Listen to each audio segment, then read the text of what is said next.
boasted Thomas. I'm not scared. You'd never dare. I would then. You'll see. Silly stick in the muds, he chuckled. I'll show them. Driver said I could manage without him. I'll just go out and then I'll stop and wheesh. That'll make them jump. Thomas thought he was being clever, but really he was only moving because a careless cleaner had meddled with his controls. He soon found his mistake. He tried to wheesh, but he couldn't. He tried to stop, but he couldn't. He just kept rolling along. He didn't dare look at what was coming next. There was the station master's house. The station master was about to have breakfast. Horrors, cried Thomas, and shut his eyes. The house rocked, broken glass tinkled, plaster was everywhere. Thomas had collected a bush on his travels. He peered into the room through its leaves. He couldn't speak. The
After working hard in the yard, Thomas decided to have a rest.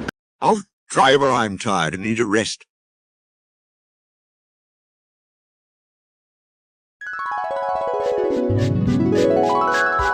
All of a sudden, Thomas began to move backwards with his trucks.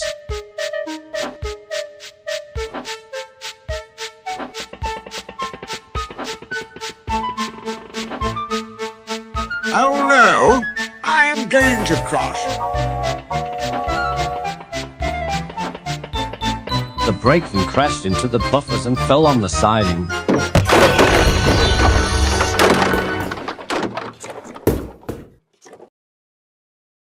Just then, we saw a runaway train flying past us.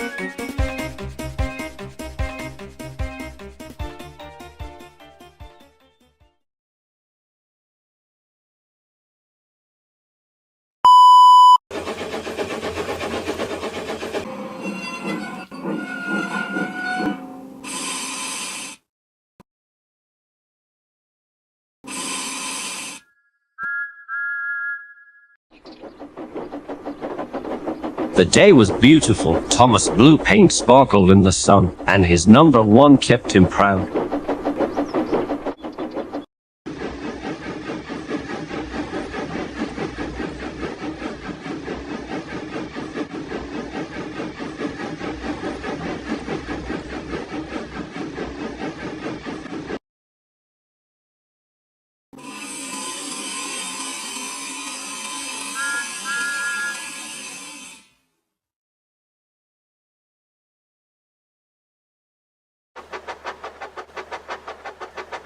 Hi, Thomas.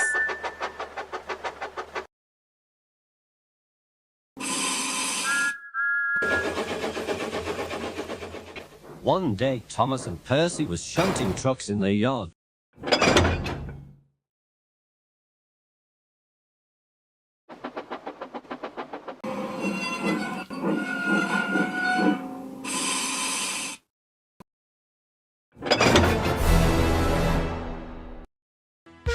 Then there was trouble. Thomas was switched into siding, bashed into a truck. The truck rolled all the way to the station master's house. Guess who is in trouble now? Not me. We'll see you. Thomas, who's going to get the crane? Not me. I'm James, and I go.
We will be back, James.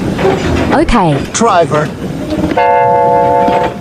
Oh no, it's you again. 2 boys were on James's footplate fiddling with the controls.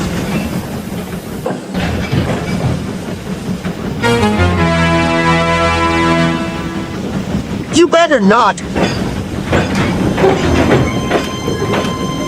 Get out of my head. Good riddance. Wait, I'm not supposed to move by myself.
Oh no!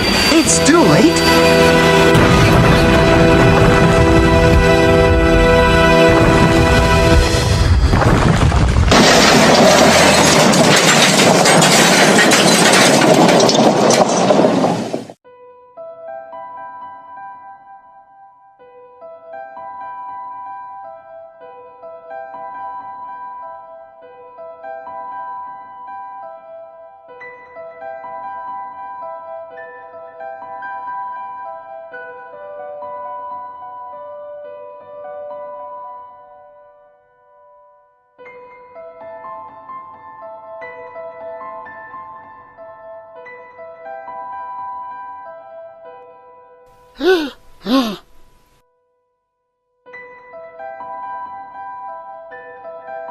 Henry, get the crane now. But it will. We have to go.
One day, James had to wait at the station till Edward and his train came in.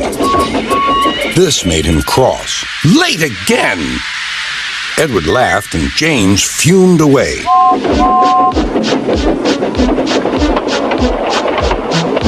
After James had finished his work, he went back to the yard and puffed onto the turntable.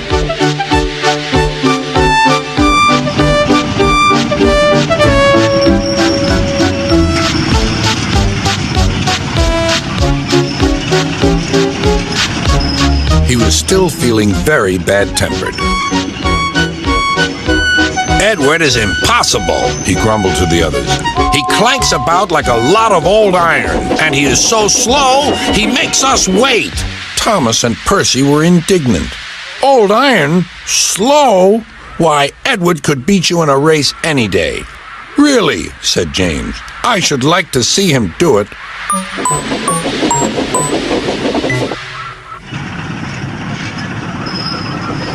Next morning, James's driver was suddenly taken ill. He could hardly stand, so the fireman uncoupled James ready for shunting.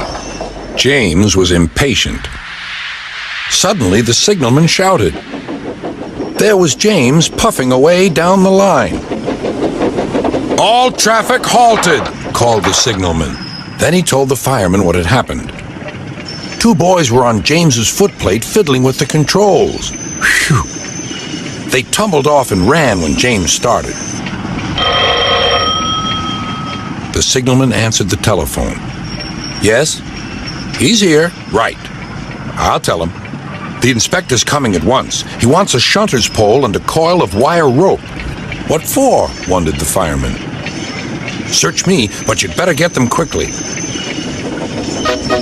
The fireman was ready when Edward arrived.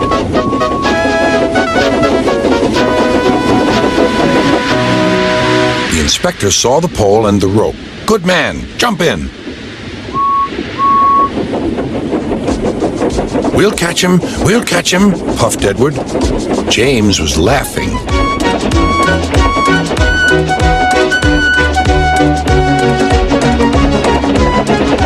What a lark, he chuckled to himself.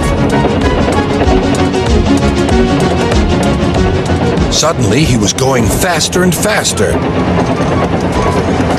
He realized that he had no driver. What shall I do? I can't stop. Help! Help! We're coming, called Edward.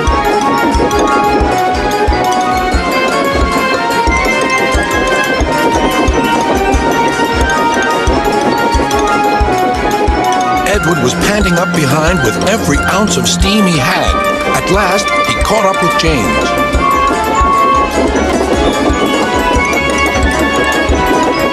Steady, Edward, called his driver. The inspector stood on Edward's front, holding a noose of rope in the crook of the shunter's pole. He was trying to slip it over James's buffer.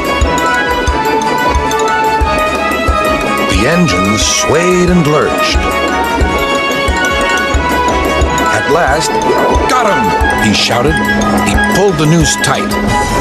Gently braking, Edward's driver checked the engine speed, and James's fireman scrambled across and took control. So, the old iron caught you after all, chuckled Edward. I'm sorry, whispered James. Thank you for saving me. You were splendid, Edward. That's all right, replied Edward. The engines arrived at the station side by side. Sir Topham Hatt was waiting. A fine piece of work, he said. James, you can rest and then take your train.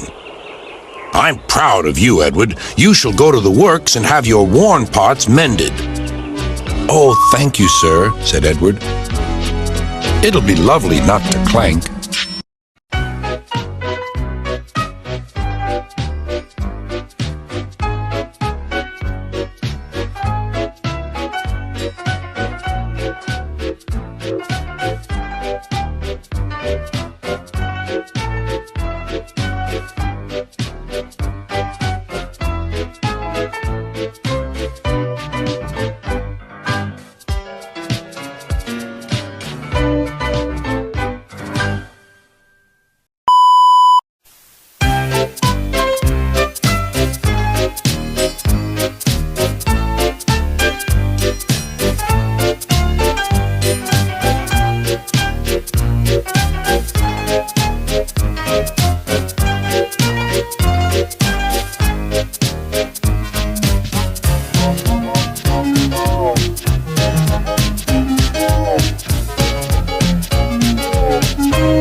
Toby and Henrietta were enjoying their new job on the island of Sodor, but they do look old-fashioned and did need new paint.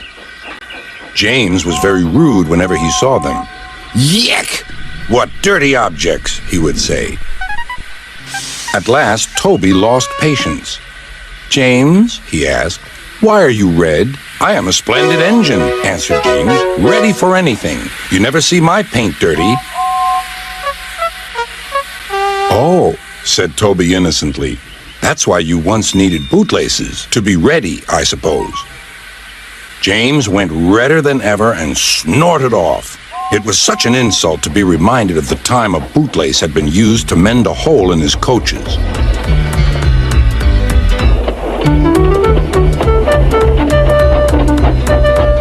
At the end of the line, James left his coaches and got ready for his next train.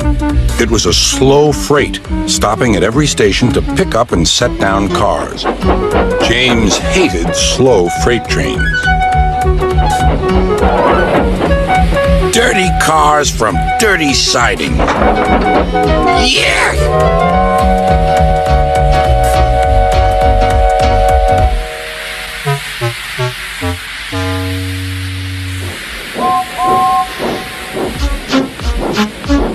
Starting with only a few, he picked up more and more cars at each station till he had a long train.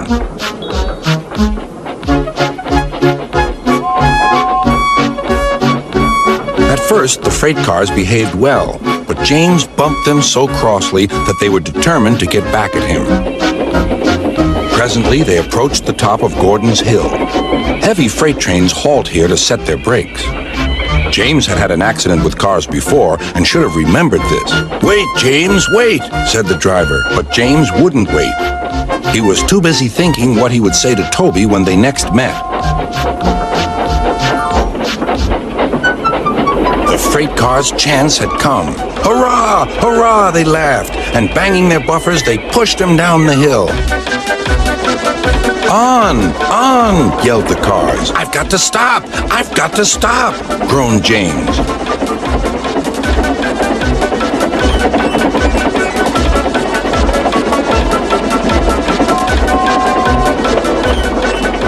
Disaster lay ahead.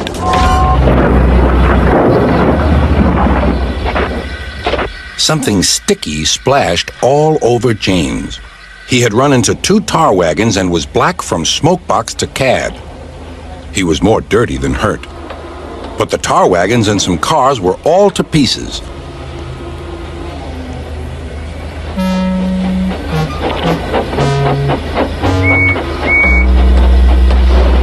Toby and Percy were sent to help and came as quickly as they could. Look here, Percy, exclaimed Toby. Whatever is that dirty object? That's James, didn't you know? It's James's shape, said Toby. But James is a splendid red engine, and you never see his paint dirty. James pretended he hadn't heard.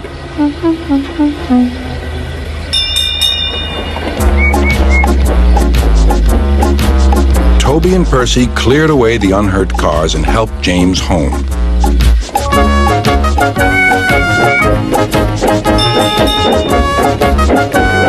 Sir Topham Hatt met them. Well done, Percy and Toby. He turned to James. Fancy letting your cars run away. I am surprised. You're not fit to be seen. You must be cleaned at once. Toby shall have a new coat of paint. Please, sir, can Henrietta have one too? Said Toby. Certainly, Toby. Oh, thank you, sir. She will be pleased. All James could do was watch Toby as he ran off happily with the news.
Every day, Sir Topham Hatt came to the station to catch his train.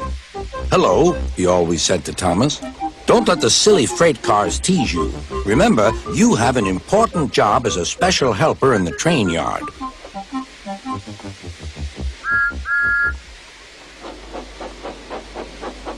There were lots of freight cars, and Thomas worked very hard pushing and pulling them into place. There was also a small coach and two strange things his driver called cranes. "That's the breakdown train," he told Thomas. "The cranes are for lifting heavy things like engines and coaches and freight cars." One day, Thomas was in the yard. Suddenly, he heard an engine whistling. "Help! Help!" A freight train came rushing through much too fast. The engine was James, and he was frightened. His brake blocks were on fire. "They're pushing me! They're pushing me!" he panted. "On! On!" laughed the freight cars, still whistling, "Help! Help!" Poor James disappeared. "I'd like to teach those freight cars a lesson," said Thomas the tank engine. Soon came the alarm. "James is off the line! The breakdown train! Quickly!" Thomas was coupled on, and off they went.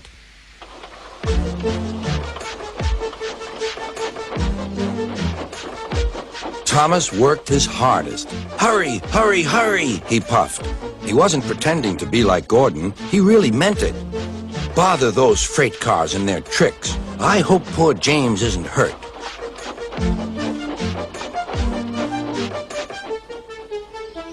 James's driver and firemen were feeling him all over to see if he was hurt.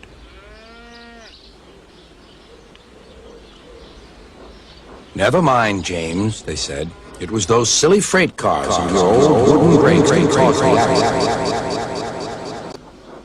Thomas pushed the breakdown train alongside. Then he pulled away the unhurt freight cars. "Oh dear! Oh dear!" they groaned. "Serves you right! Serves you right!" puffed Thomas. He was hard at work, puffing backwards and forwards all afternoon. "This'll teach you a lesson, this'll teach you a lesson," he told the freight car. And they answered, "Yes, it will, yes, it will." They left the broken cars, then with two cranes they put James back on the rails.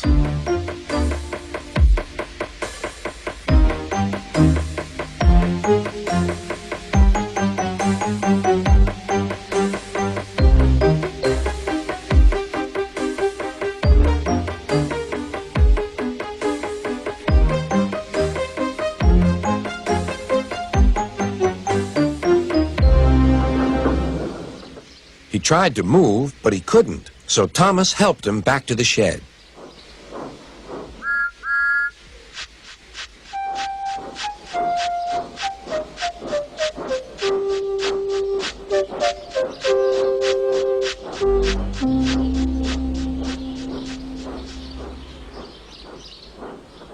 Sir Topham Hatt was waiting anxiously for them.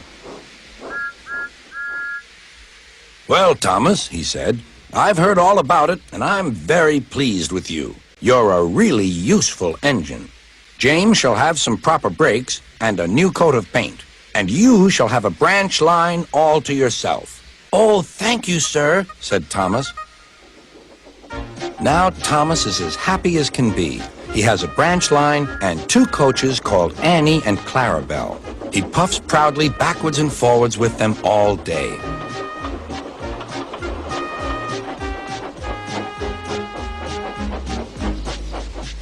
He is never lonely. Edward and Henry stop quite often and tell him the news. Gordon is always in a hurry, but never forgets to say boop, boop, and Thomas always whistles beep, beep in return.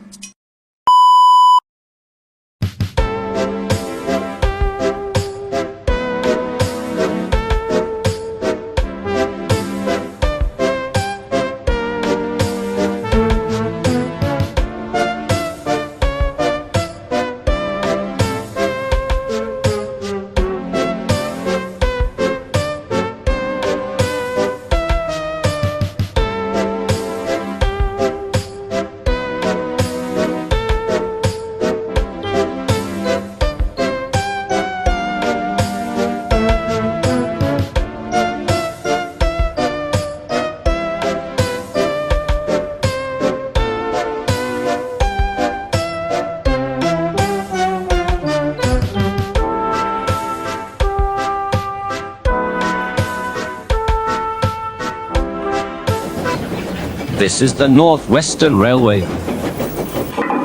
This is Thomas. He is a cheeky little engine. This is Micah, one of Edward's best friends, James' 4th brother from the Lancashire Yorkshire Railway.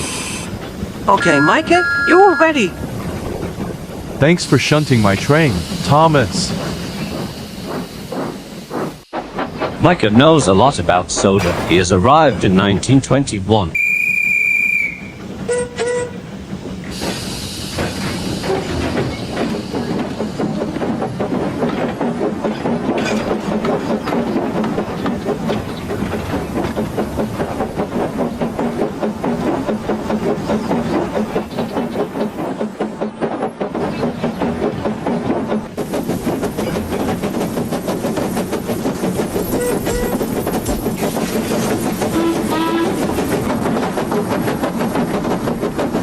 That engine is such a disgraceful engine. He can pull both goods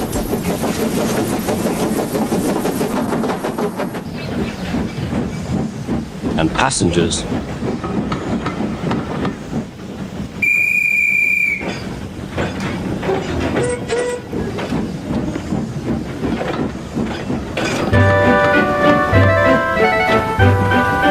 One morning, the Fat Controller told Micah and Thomas that they worked hard on the railway and deserved a new coat of paint.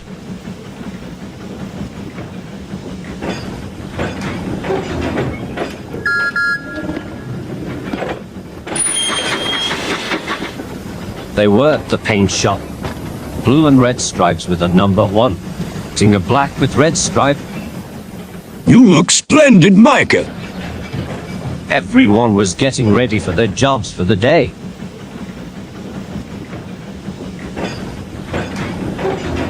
Sir Topham Hatt chose Micah for a good strain to take all the way to Barrow. Yes, sir. I will, sir.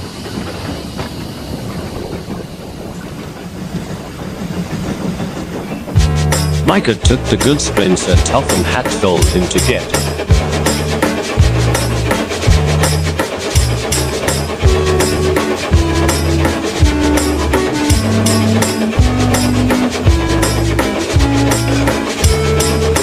He flew down the line like an eagle.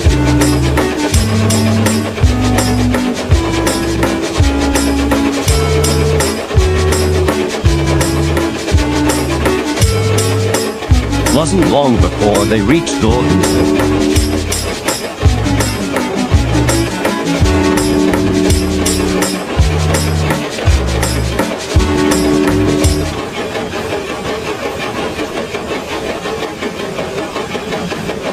Then the truck snapped from Micah's goods train. They surged down the hill. Micah chased after the runaway train.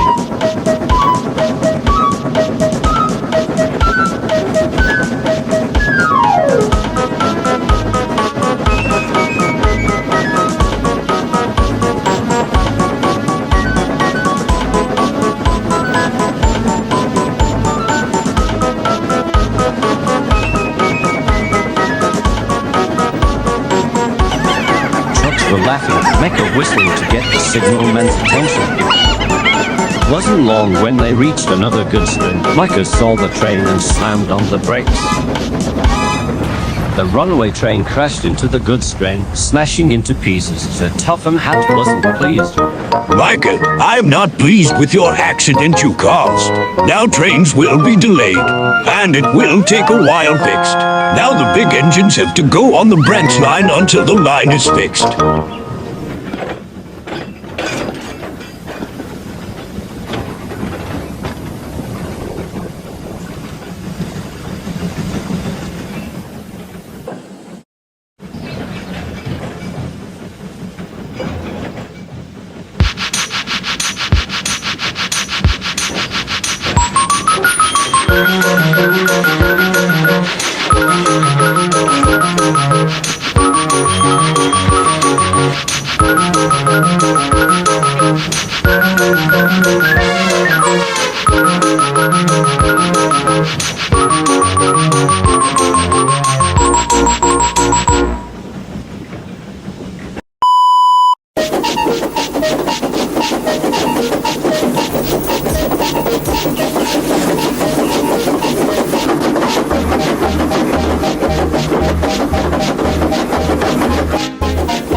was about to. Go do this one.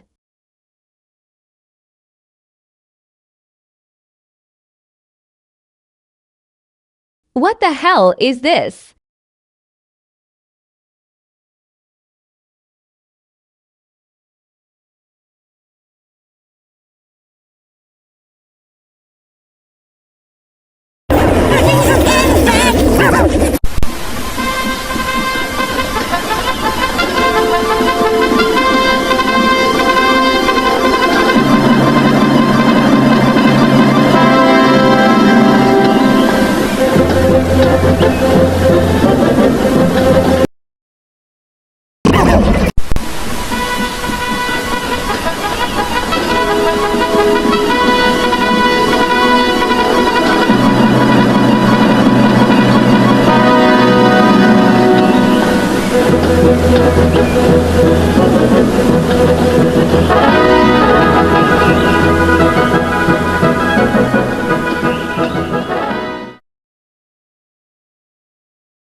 Said Douglas. That Donald had had his accident on purpose.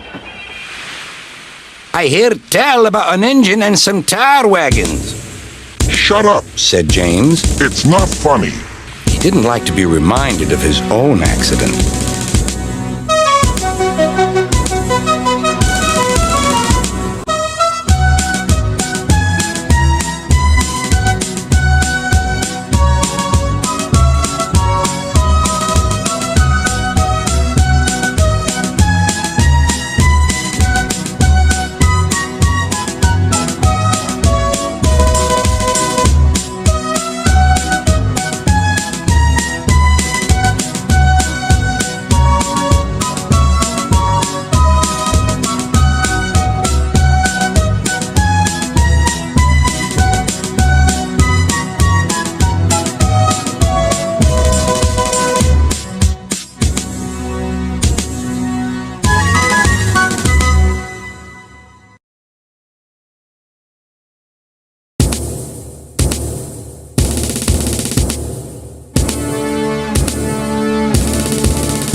Edward was getting old.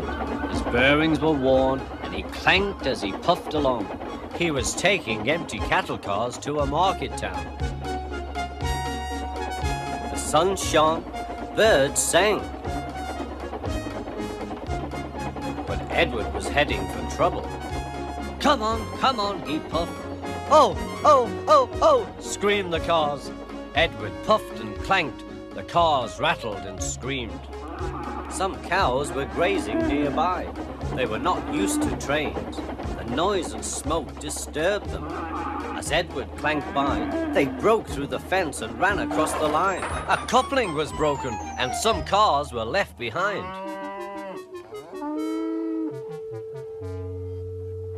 Edward felt a jerk but didn't take much notice. He was used to cattle cars. Bother those cars, he thought. Why can't they come quietly? He was at the next station before either he or his driver realized what had happened.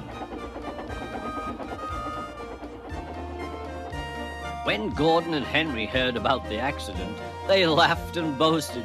Fancy allowing cows to break his train. They wouldn't dare do that to us. We'd show them. Old Toby was cross. You couldn't help it, Edward. They've never met cows. I have, and I know the trouble they are.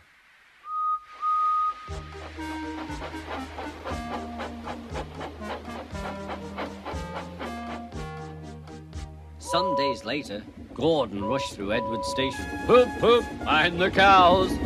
Hurry, hurry, hurry, puffed Gordon. Don't make such a fuss, don't make such a fuss, grumbled his coaches. A long stretch of line lay ahead. In the distance was a bridge. It seemed to Gordon that there was something on the bridge. His driver thought so too. Whoa, Gordon, he said and shut off steam. Oh, said Gordon, it's only a cow. Shoo! Shoo!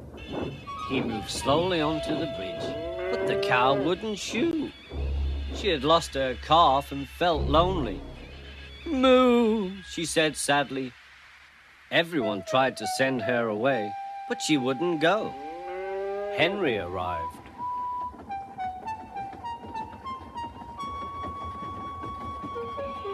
What's this? A cow? I'll soon settle her. Be off, be off. Moo, said the cow. Henry backed away nervously. I don't want to hurt her.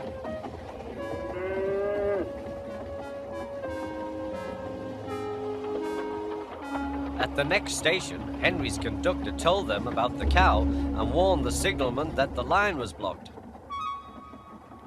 That must be Bluebell, said the porter. Her calf is here, looking for her mother. Percy will take her along.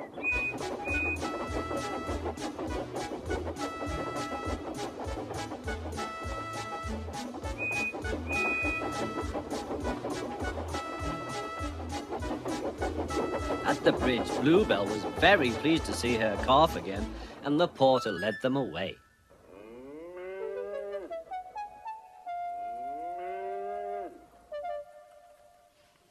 Not a word. Keep it dark, whispered Gordon and Henry to each other. They felt rather silly, but the story soon spread.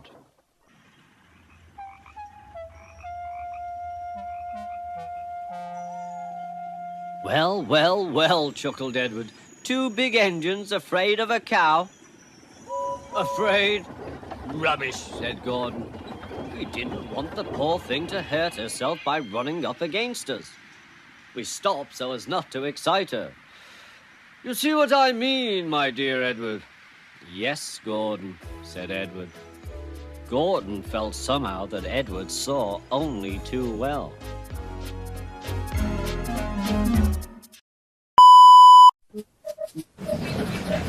Micah has been in the shed after accidentally crashing into another goods train. Meanwhile, Thomas was passing by to say hello. Oh, Micah, are you feeling okay? No, Thomas. I hated being sent into the shed. It's boring. I know being in a shed is boring. Just then, Micah hears fast shuffling that was coming closer and closer. I hear strange chuffing sounds. I can't hear it too. When the engine whistled, they knew what was going to happen.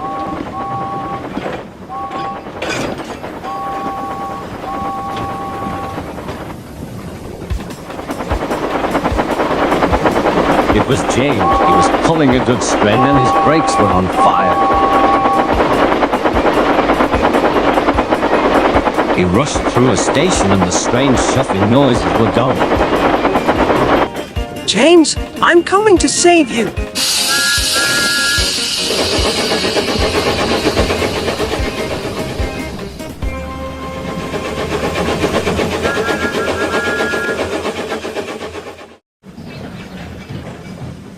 Several hours later, Sir Topham had came to see Miko and tell him the news. Micah, we have a new engine that is similar to Gordon, except she has a different tender like the others. I'm sorry. A she. Yes, the engine is female. Now first go to shop the train, then go to marry. Okay, sir.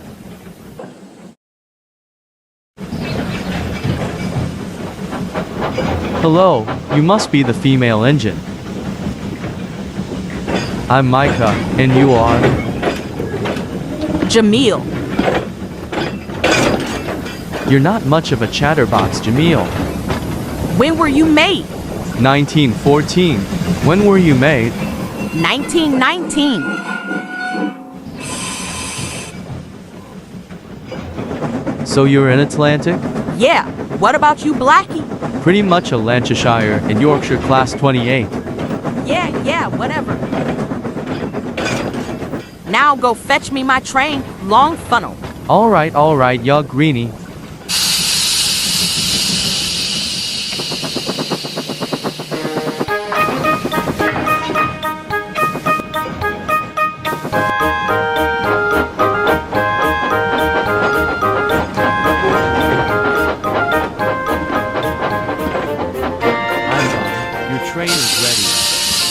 Thanks, Black Disgrace. Now, shoo-shoo.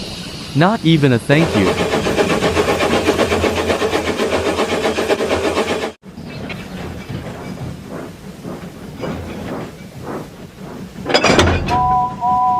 Jamhiel was going to fix us down where the goods train would be taken by another engine.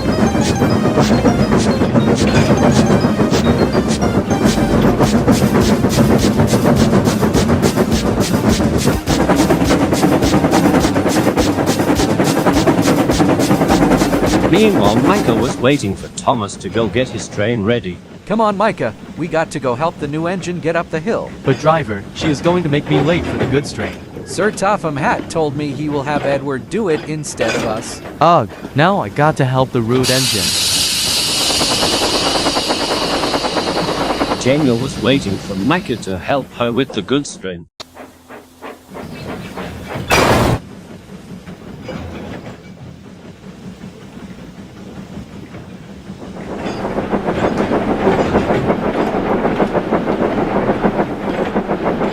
Just then, they both felt the troublesome trucks bumping and shoving each other on the hill.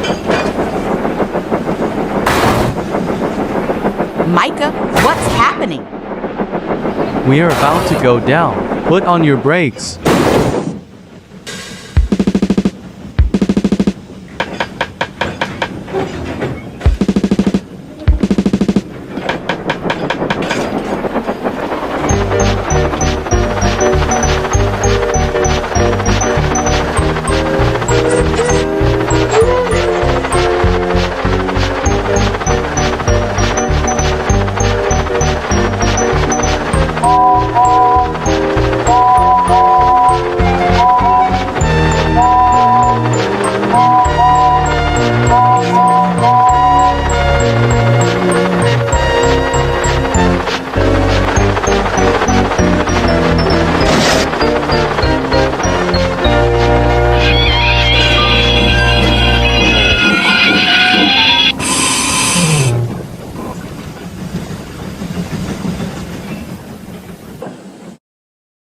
The driver and fireman called Sir Topham Hatt and Edward was coming with the breakdown train. both of you guys are not in trouble. At least nobody was hurt at this moment. Jamil, these hell-on material was dangerous, but at least you didn't get any of my engines hurt. Michael, I'm proud of you. You will no longer be in the sheds for now. You have your own branch line now. So yeah, that's how we almost destroyed a station and how I got a new tender from the laner. Until we meet again. See you guys later.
special red truck.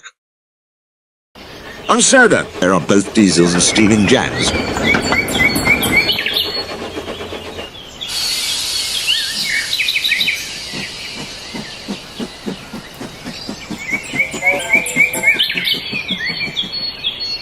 James, the Red Indian, however, can't agree with any job he gets.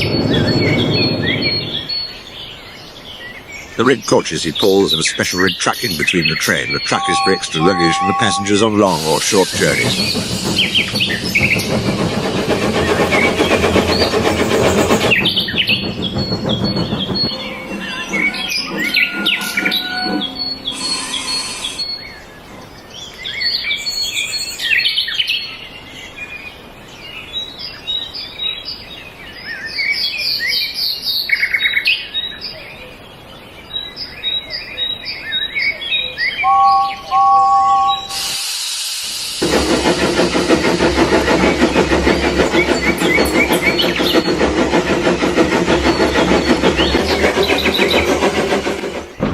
One afternoon, James left the train on the platform so that he can pull the train later after a good strain.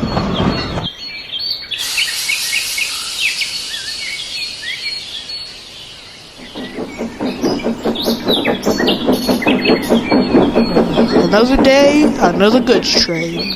Can't believe it. You know what, Pinchy? It's not fair for us diesels to get no more trains than those steamies.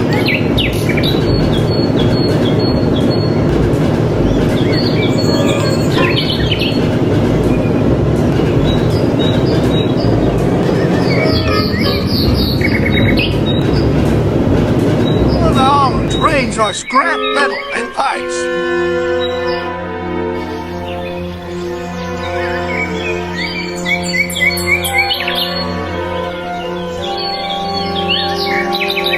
Pinchy and Dieselton looked at the red coaches for a second and then had a plan. So you were saying that these coaches and that truck belongs to James. How about we take these to a stewardess and scrap the coaches?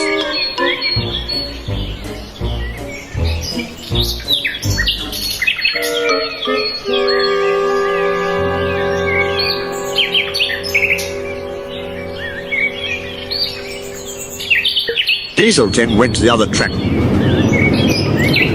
couple up to the train. Once down, he took them to Large Mouth.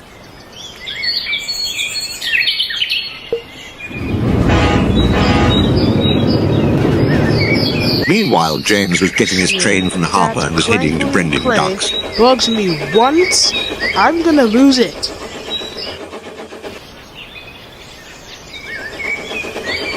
He went onto a turn, and to his surprise, Diesel 10 was at the platform about to steal the stuff in the red truck. Diesel 10? What on earth are you doing with my train? I'm glad to go. I have this train to deliver on. Oh, no you don't. Get your buffers back here! The chase was on. Diesel 10 was being chased by Rusty Red Strapper. Tear up that picture of yours!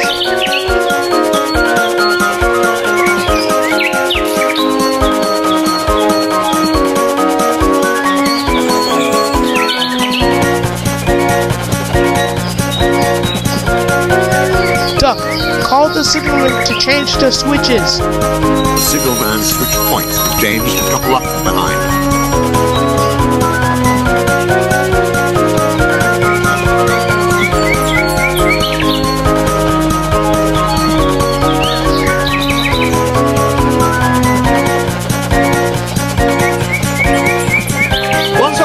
Zero.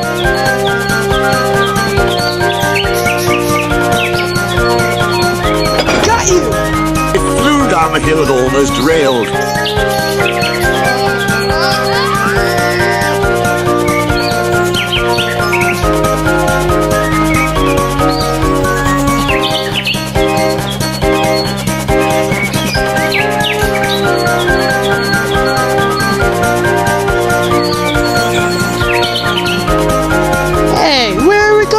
This isn't Brendan Docks.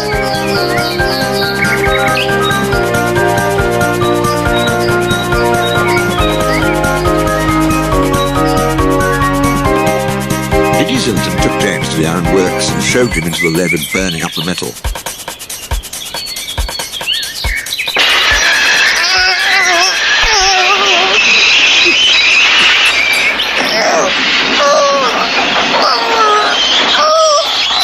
James was streaking to pull the coaches back on track, but failed.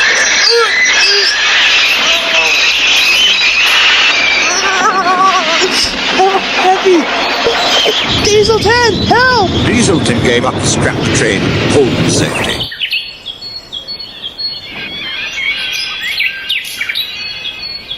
I'm sorry for trying to scrap your stuff, James. Well, you better be, because you owe me a truck. Dieselton and James worked together. Dieselton sometimes took James' coaches with extra truck. And James took Dieselton's job too.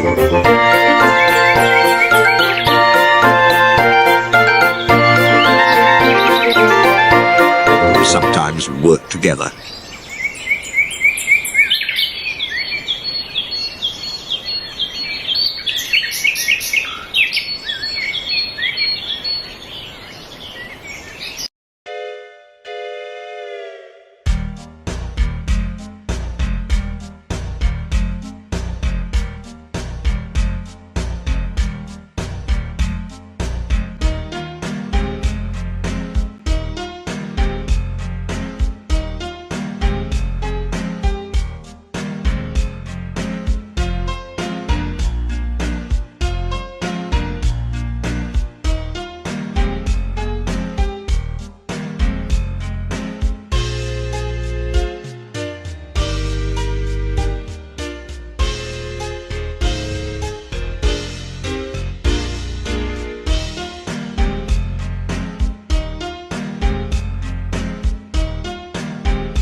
This video is not made for kids.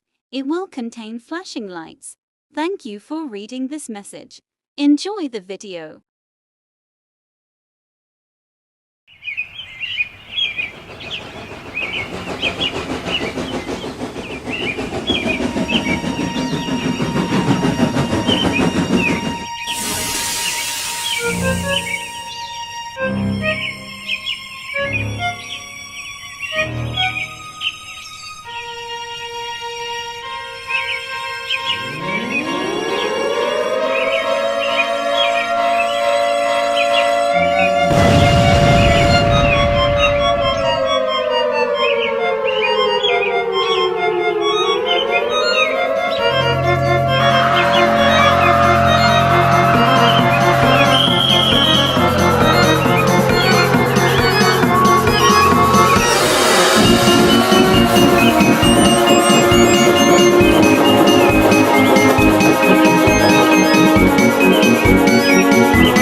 One messy engine.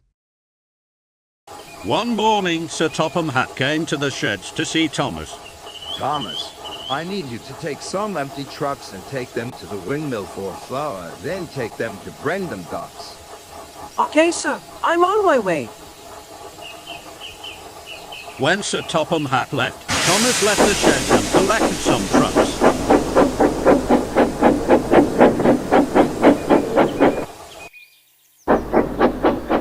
The trucks were groaning and moaning.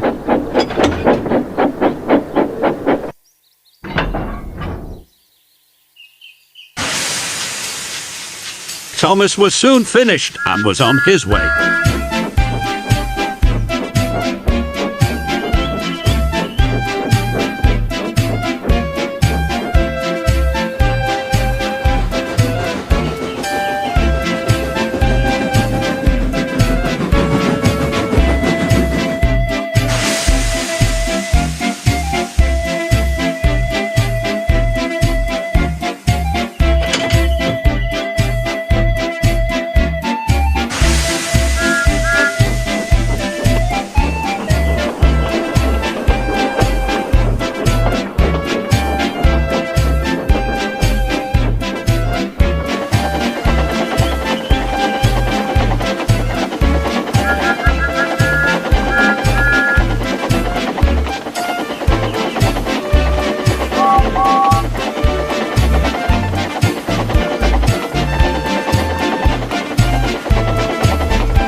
depot at Wellsworth. There was faulty points that led to Brandon Docks, and they were paid tenders on that line that someone left there. Then there was trouble. The signalman saw Thomas go on the wrong line. He was too late to switch Thomas onto the right city.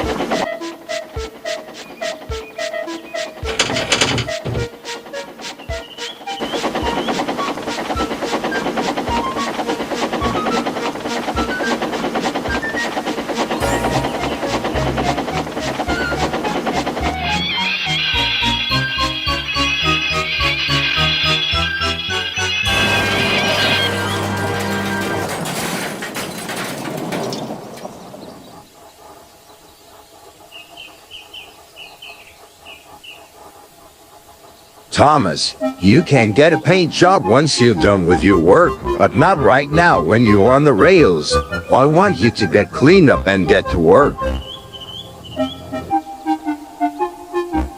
And I want you to clean up the mess and get Percy to get the crane.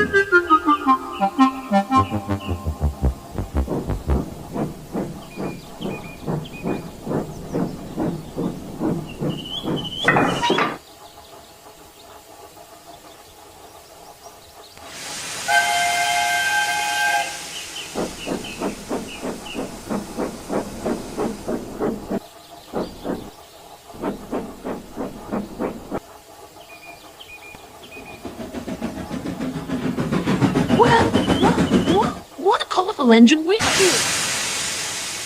Percy, I'm not in the mood to talk to the other engines, and...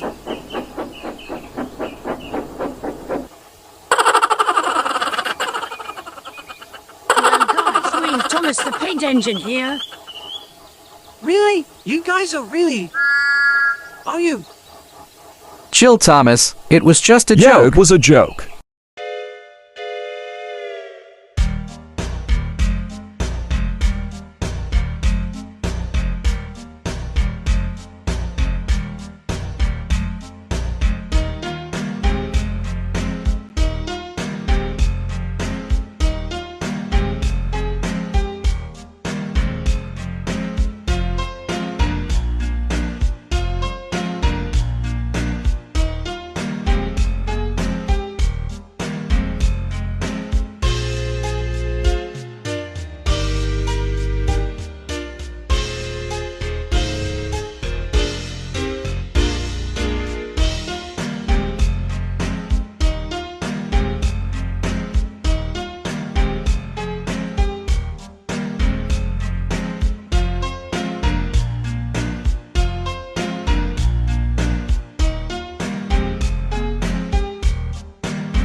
Good morning, everyone. Good morning, Edward. It seems just a lovely day today, isn't it? Well, I wouldn't say that. What's got you in such a good mood? Oh, nothing. Just got a fresh new coat of paint yesterday. Oh, please. What is it, Gordon? Oh, nothing. It's just paint is all. It's nothing special. Just paint? Is that what I just heard? You heard correctly. Did I stutter? Now, hold on. Henry may have a point there, Gordon. That's a new coat of paint. That's nothing to sneeze at. Thank you, James. I'm glad for once we can agree on something. I'm just saying it's just a coat of paint. It's not a big deal to me. Not a big deal? James, calm down. So you wouldn't want a fresh coat of paint while you're pulling the express, Gordon? I don't care. I'm far too busy to waste time to get a fresh coat of paint. Oh, shut up! God, I just woke up and already I have to hear you plonkers argue about stupid nonsense. Can I breathe first? No. Can I breathe first? No, I'm sorry. No, continue with your conversation. I'm awake now. I got to wait for a driver anyway. Go on. Anyway, it looks like today is going to be a bright, sunny day for me. I don't know. What? Driver said yesterday that it's going to rain today. What? How unfortunate. It's clear as day outside right now. What do you mean it's going to rain? I'm just saying it's going to rain. Oh, Henry's scared his paint's gonna get ruined. James, you are absolutely no one to talk. What you mean? Last week you wouldn't come out of the shed because there was leaves outside. My paint was still wet and your coat is dry as dirt. You don't know what could happen when it rains. Nothing! The rain's not gonna spoil your paint, Henry. James is right, Henry. Your paint's going to be fine. Yeah, listen to your friend James, Henry. He knows what he's talking about.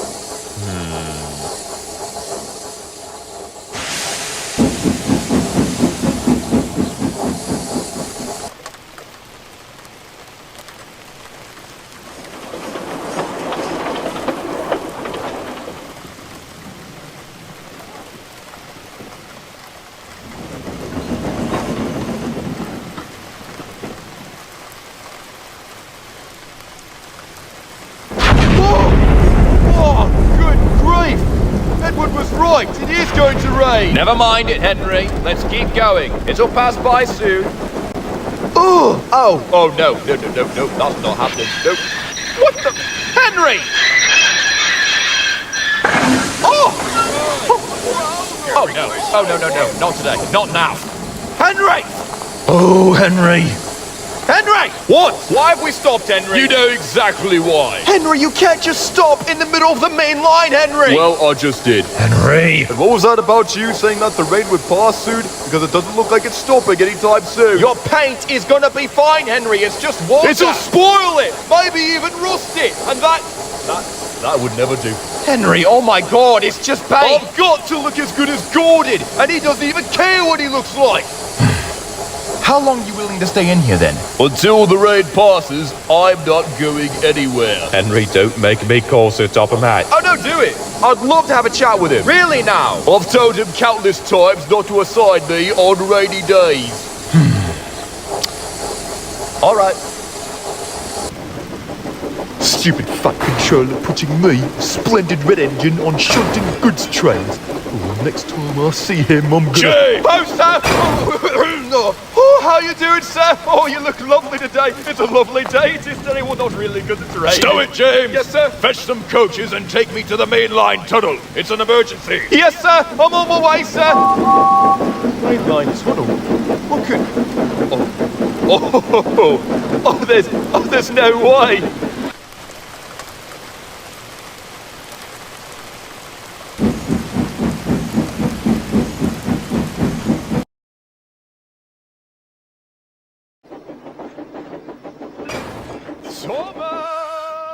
Oh, God, no. Thomas! Buddy, old pal, where are you? You're looking right at me, James. What do you want? What say me and you take a break from shunting trucks and go pay Henry a little visit? What are you talking about? What's Henry doing? Henry's in the main line tunnel and refuses to leave.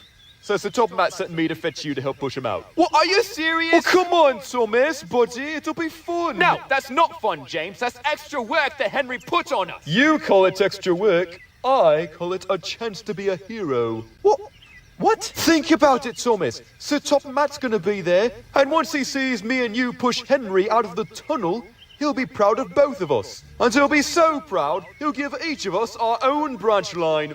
James, respectfully, I think you're an idiot. That's not gonna work. It will work if you put the extra effort in. Aren't you tired of pushing trucks, Thomas? I am. He's not going to give each of us our own branch line for pushing Henry out of the tunnel, James. We'll see about that, Thomas. And by the way, I wasn't really asking. Sir Topham Hatt told me to come fetch you. Like, he told me to come fetch you. And I can't just go back there without you. He's already pissed. It's going to end up bad for both of us, Thomas, I'm just saying. Oh my God, fine, I'll go. Splendid! Shut up. Okay, let's go. I thought you said your engines would be here by now. They'll be here. I don't see any other engines here. They are coming. I promise you. We're here. Ah, right on time. Thank goodness. Thank you for coming on such short notice, Thomas and James. Yes, sir. It wasn't a problem at all, sir. Right then. On the count of 3, you two push hard. Yes, sir. Ready? 1. Right, let's do this. 2, 3. Oh, God, he's not moving at all. Steady now. Don't strain yourselves. Is that all you got?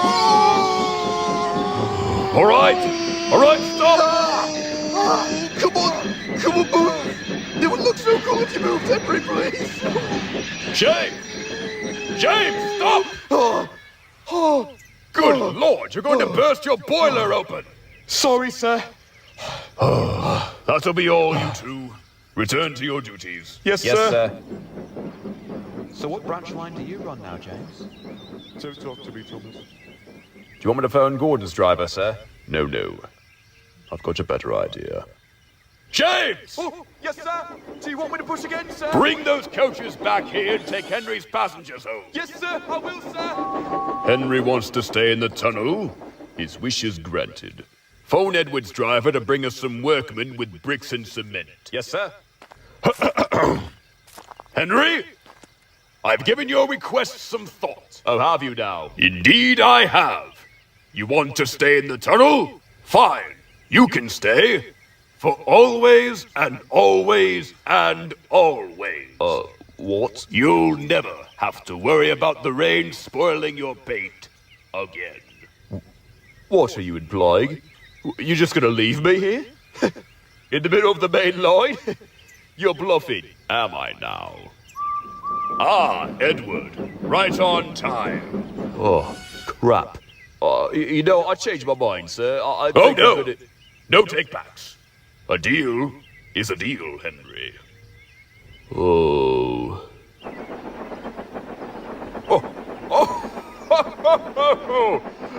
Henry! What are you doing, Henry? Playing hide and seek? Now you know why I don't worry about my fate.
This is an alternate universe of Sodor Fallout. Spoiler alert. Thomas and James' mutation would take place a day after Edward's escape.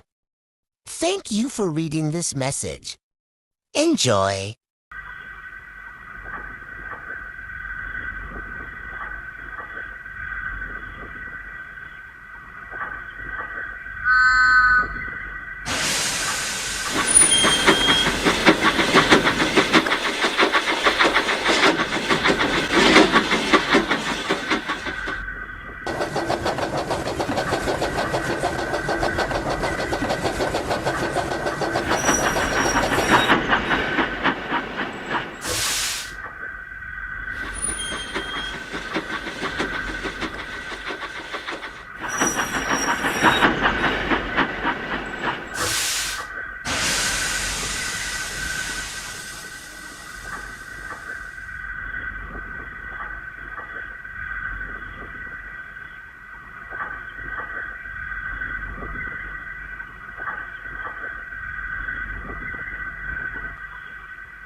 At first, the freight cars behaved well, but James bumped them so crossly that they were determined to get back at him. Presently, they approached the top of Gordon's Hill. Heavy freight trains halt here to set their brakes. James had had an accident with cars before and should have remembered this. "Wait, James, wait," said the driver, but James wouldn't wait. He was too busy thinking what he would say to Toby when they next met. The freight car's chance had come. Hurrah, hurrah, they laughed, and banging their buffers, they pushed him down the hill. On, yelled the cars. "I've got to stop, I've got to stop," groaned James.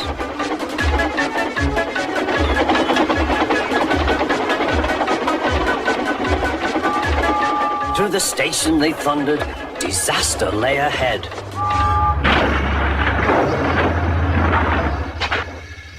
Something sticky splashed all over James. He had run into 2 tar wagons and was black from smoke box to cab. He was more dirty than hurt, but the tar wagons and some cars were all to pieces.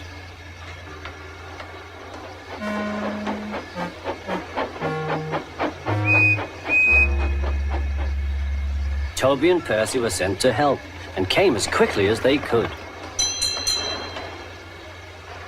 "Look here, Percy," exclaimed Toby. "Whatever is that dirty object?" "That's James, didn't you know? It's James's shape, said Toby. But James is a splendid red engine, and you never see his paint dirty. James pretended he hadn't heard.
was far away in a cloud of steam.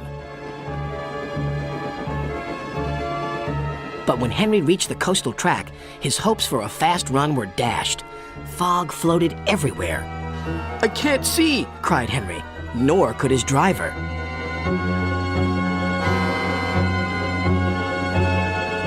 And when he could, it was too late.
I'm an express engine. I don't go.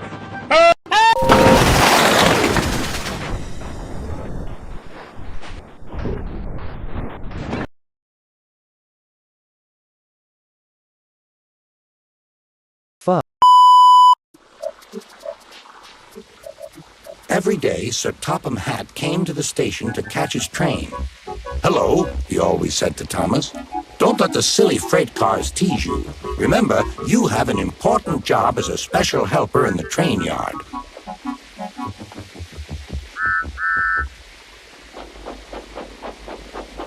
There were lots of freight cars, and Thomas worked very hard pushing and pulling them into place. There was also a small coach and two strange things his driver called cranes. "That's the breakdown train," he told Thomas.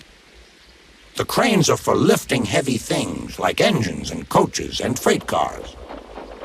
One day, Thomas was in the yard. Suddenly, he heard an engine whistling. "Help! Help!" A freight train came rushing through much too fast. The engine was James, and he was frightened. His brake blocks were on fire. "They're pushing me! They're pushing me!" he panted. "On! On!" laughed the freight cars, still whistling, "Help! Help!" Poor James disappeared. "I'd like to teach those freight cars a lesson," said Thomas the tank engine. Soon came the alarm. "James is off the line! The breakdown train! Quickly!" Thomas was coupled on, and off they went.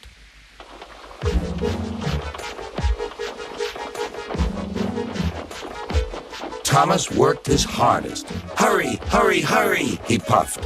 He wasn't pretending to be like Gordon. He really meant it. "Bother those freight cars and their tricks. I hope poor James isn't hurt."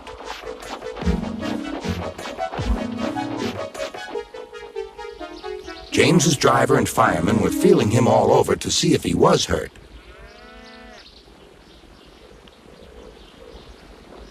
"Never mind, James," they said. "It was those silly freight cars and your old wooden brakes that caused the accident."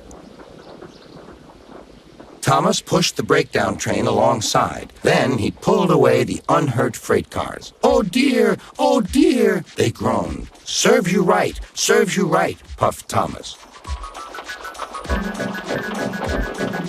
He was hard at work, puffing backwards and forwards all afternoon. "This'll teach you a lesson, this'll teach you a lesson," he told the freight cars. And they answered, "Yes, it will, yes, it will." They left the broken cars. Then, with two cranes, they put James back on the rails.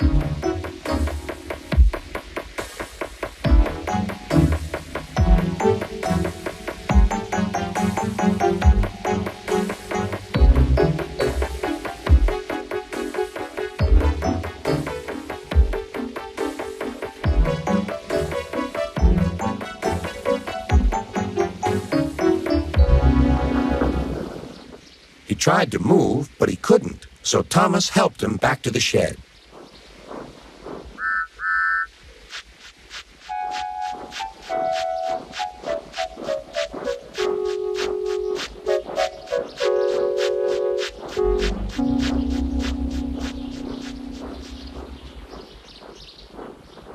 Sir Topham Hatt was waiting anxiously for them.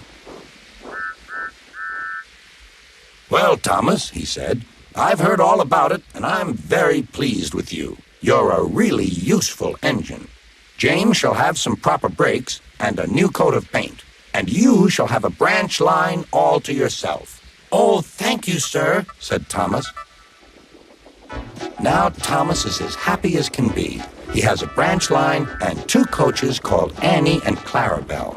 He puffs proudly backwards and forwards with them all day.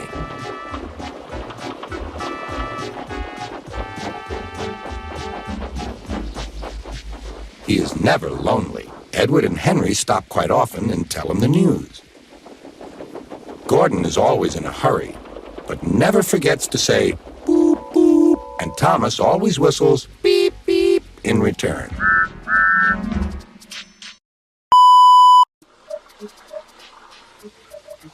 Every day, Sir Topham Hatt came to the station to catch his train. "Hello," he always said to Thomas. "Don't let the silly freight cars tease you. Remember, you have an important job as a special helper in the train yard."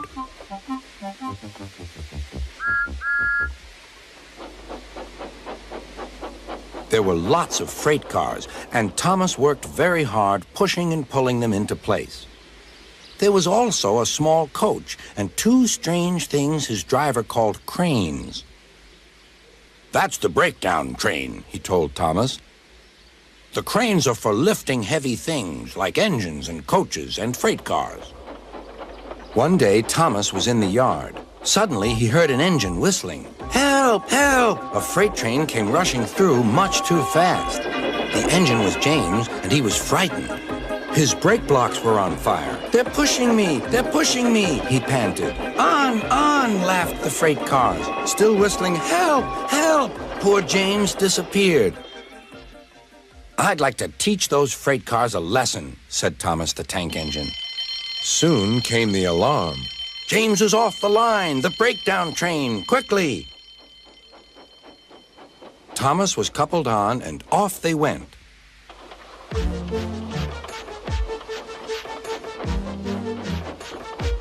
Thomas worked his hardest. "Hurry, hurry, hurry," he puffed. He wasn't pretending to be like Gordon. He really meant it. "Bother those freight cars and their tricks. I hope poor James isn't hurt."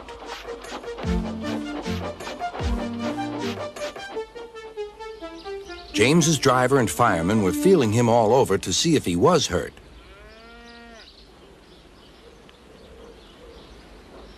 "Never mind, James," they said.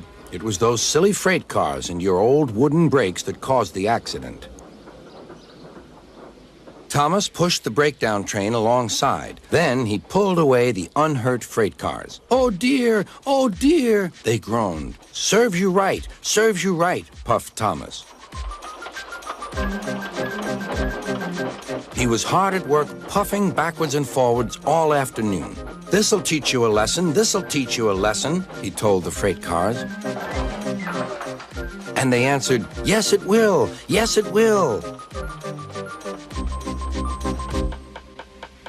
They left the broken cars. Then, with 2 cranes, they put James back on the rails.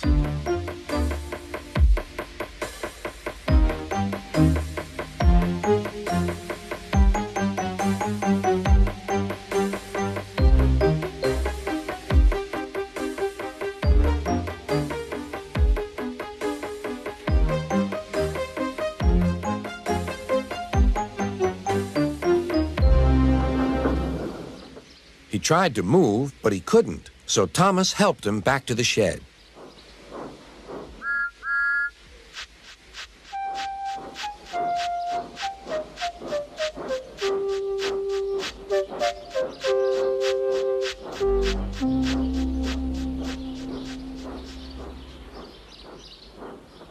Sir Topham Hatt was waiting anxiously for them. "Well, Thomas," he said, "I've heard all about it, and I'm very pleased with you. You're a really useful engine.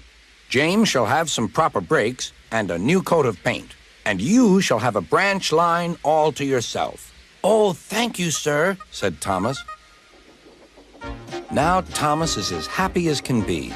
He has a branch line and 2 coaches called Annie and Clarabelle. He puffs proudly backwards and forwards with them all day.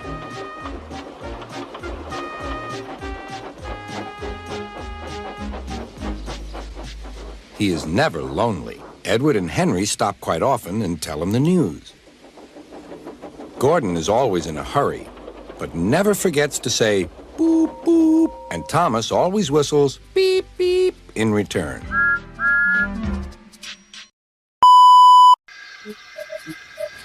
Down the mine. One day, Thomas was at the junction when Gordon shot in with some trucks.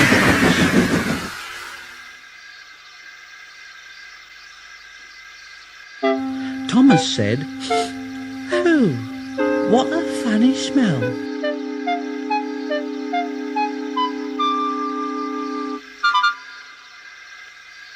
Can you smell a smell, Annie and Clarabelle? No, I can't smell a smell, Thomas. Oh no, I can't smell a smell, Thomas. Yes, it's a funny sort of smell, isn't it, Gordon? Well, no one noticed it till you did. It must be yours. It isn't. Annie, Clarabelle, do you know what I think it is? It's ditch water. Ditch water? Yes, ditch water. Goodbye. I'm off.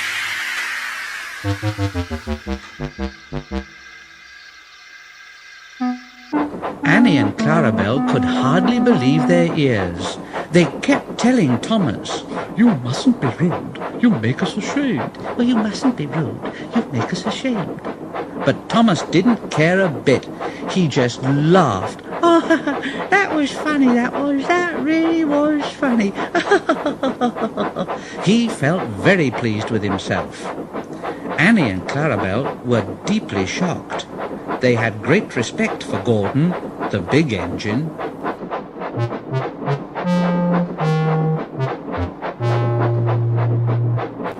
Thomas left the coaches at a station and went to a mine for some trucks.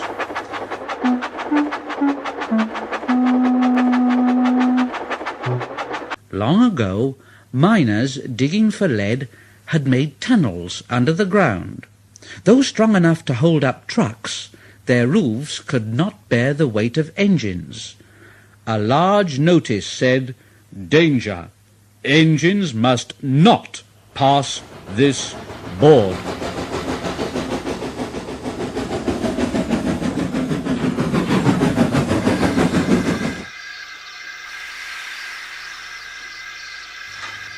Thomas had often been warned, but he didn't care.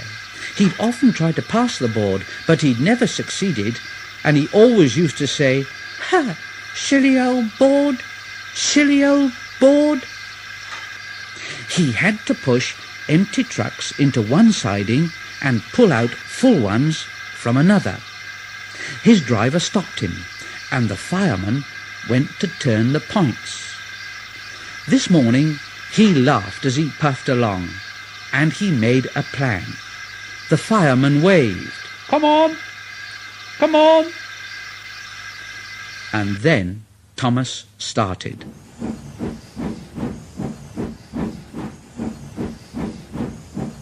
The driver leaned out of the cab to see where they were going, and then Thomas saw his chance. Right now! And bumping the trucks fiercely, he jerked his driver off the footplate. "Hurrah! I've done it! I've done it!" And laughing like anything, Thomas followed the trucks into the siding, past the notice board. But suddenly there was a rumbling and a groaning, and the rails quivered.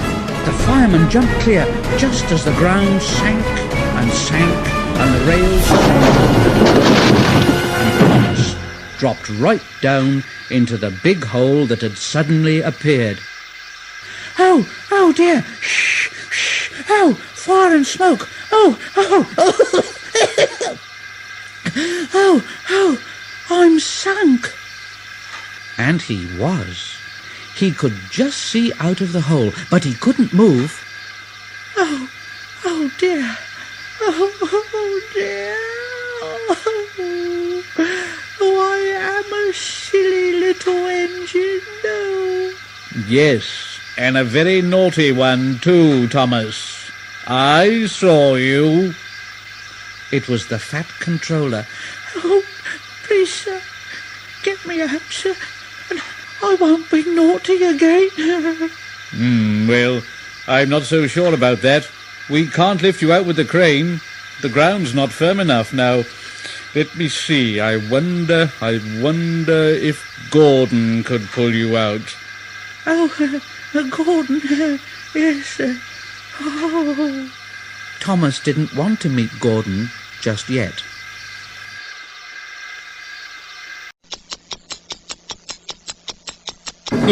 What a joke! What a joke! Hello, little Thomas. Hey, you are in a mess, aren't you, eh? Never mind. We'll have you out in a couple of puffs.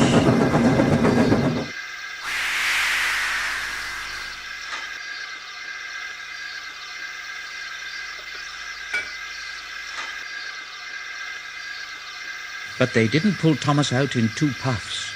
Gordon was panting hard and nearly purple before he dragged Thomas out of the hole and safely past the board. Oh, Gordon, I am sorry that I was so cheeky. Oh, that's all right, Thomas. You made me laugh, you know, and, well, it did me good, you see, because I'm in disgrace, you know, and, well, I feel a bit low. Oh, but I'm in disgrace too, Gordon. Why, so you are, Thomas. We're both in disgrace. Look, shall we form an alliance? An ally, what was it? An alliance, Thomas. United we stand, together we fall. You help me, and I help you. How about that? Oh, right you are, Gordon. Good. That's settled then. And buffer to buffer, the Allies puffed home.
boot fly, shoe fly, that's it.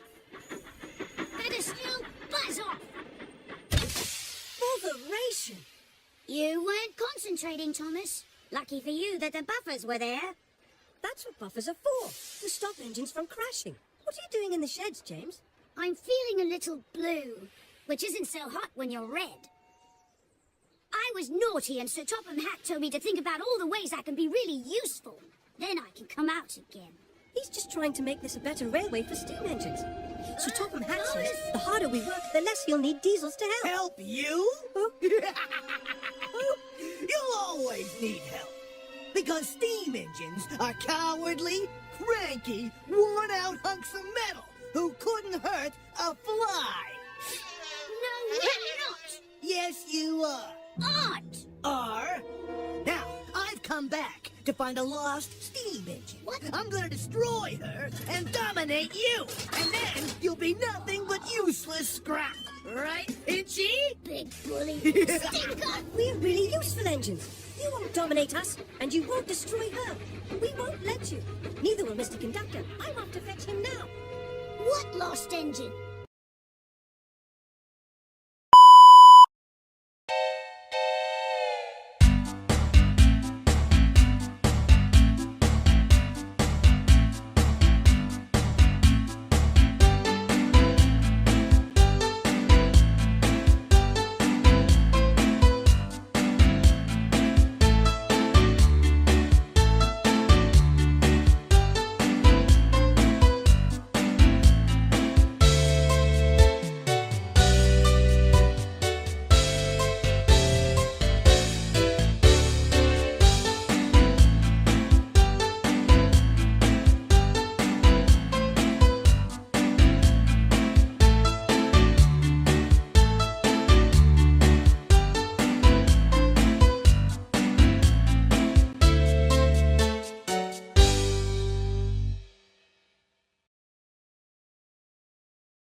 Okay, Thomas, the trucks are coupled up. Okay, driver, let's head out.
Thomas, I said slow down a bit. You broke your engine. I didn't mean to. I was going to slow down at the hill.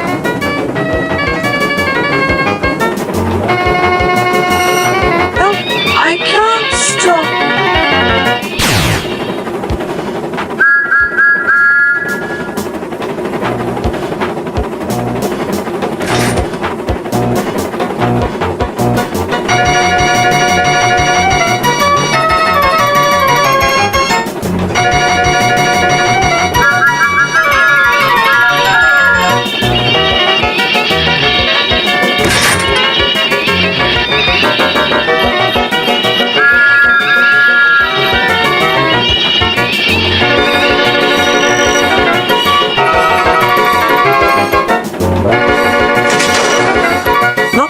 Again.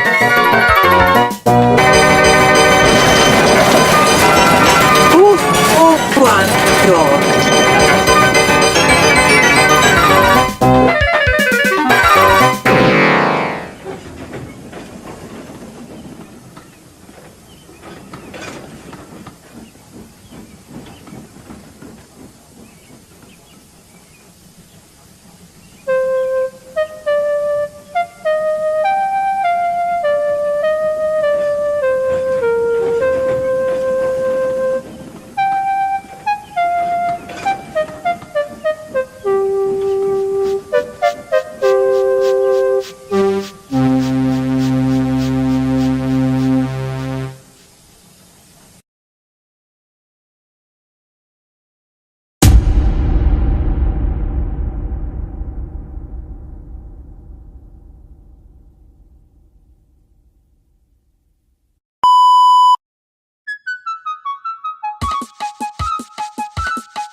The big stations at both ends of the line each have a turntable.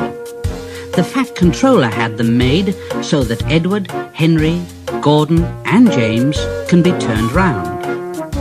It is dangerous for tender engines to go fast backwards.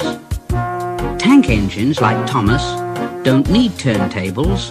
They can go just as well backwards as forwards. But if you heard Gordon talking a short while ago, you would have thought that the Fat Controller had given him a tender just to show how important he was. He said to Thomas, "Oh, but you don't understand, little Thomas. We tender engines have a position to keep up. It doesn't matter where you go. We are important. And for the Fat Controller to make us shunt on dirty sidings, well, it's not the proper thing." And Gordon puffed away in a dignified manner.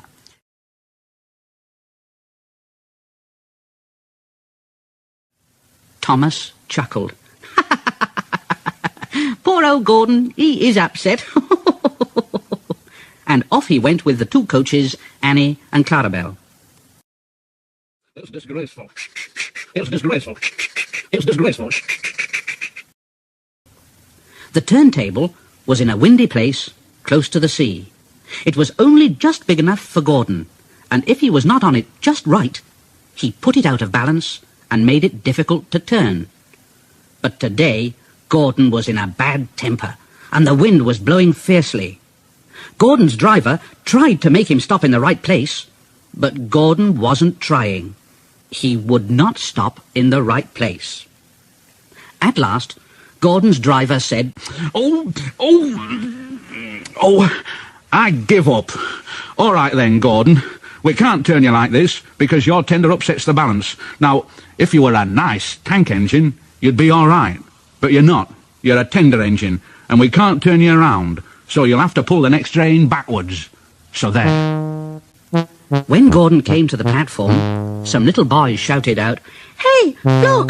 Come quick! There's a new tank engine!" It isn't, silly. It's only Gordon, back to front. "Oh, so it is. What a swizz." And Gordon said, "Oh,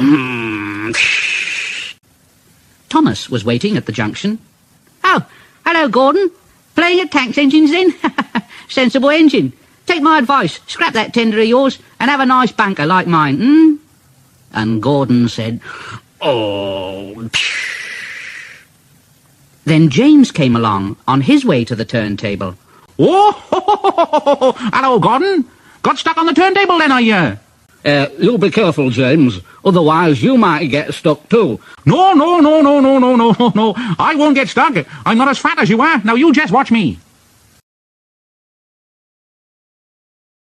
And James went along to the turntable and stopped on just the right place to balance the table.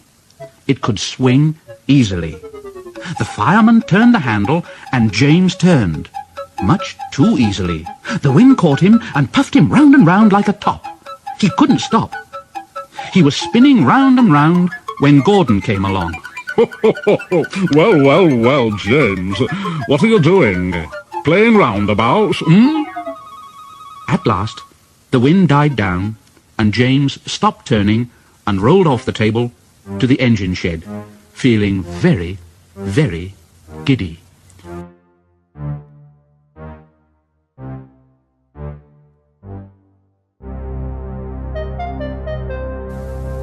That night, the three engines had an indignation meeting. Gordon did most of the talking, though. "It's shameful to treat tender engines like this. It really is. James spins round like a top, and I have to go backwards, and everyone laughs at us.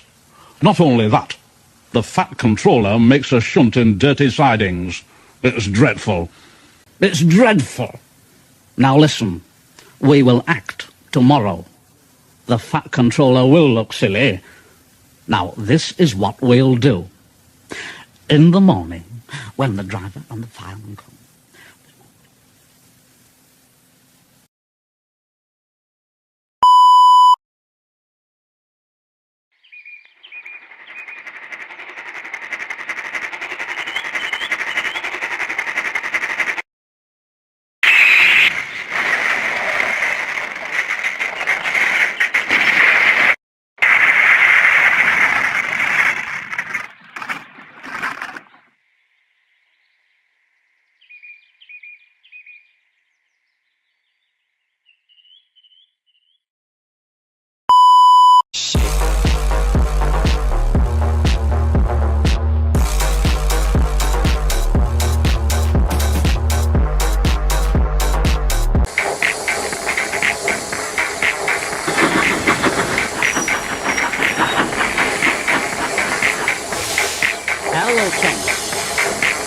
mercy!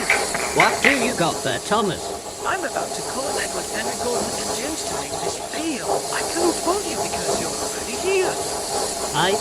Because in England, some engines that look like us made this plan, and I'm going to try it out. Speaking of which, I'm about to call them. No, Thomas, don't do it. Thomas, no, Thomas, no.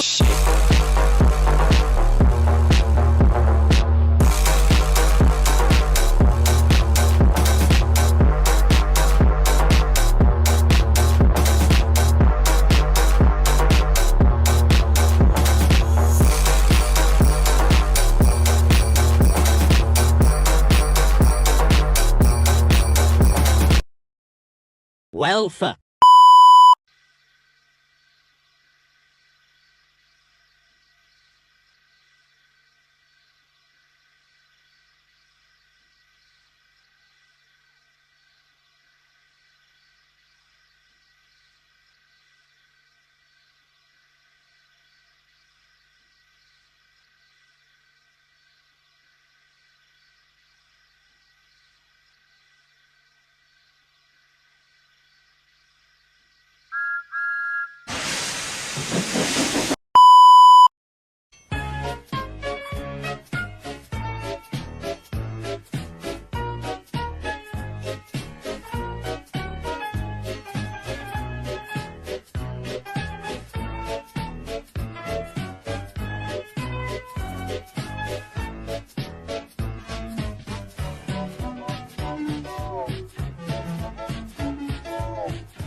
Most of the Fat Controller's engines accepted diesels.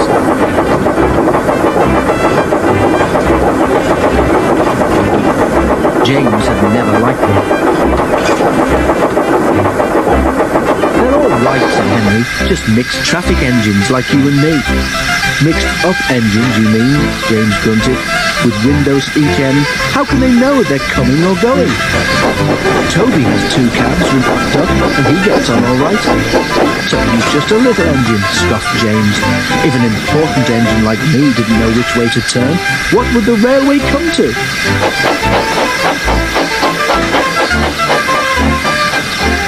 All the engines agreed that James was becoming much too puffed up in his smoke box. Making out his royalty or something, grumbled Henry. It's disgusting. I knew an engine called King James, remarked Jake. In the old days at Paddington. King James I he was, but he didn't swank about like that. Och, then I'd be telling James that, pleaded. You're 5, 1 and 6. It's even more of a misery he'll be making our lives. Exactly, agreed Henry. But who's going to trim his wheels for him? The engines tried all sorts of ideas, but nothing worked. James grew so conceited that he was away. Even the coaches twittered anxiously to each other that they thought he was to pull them. One day, James came to the shed, newly enraged.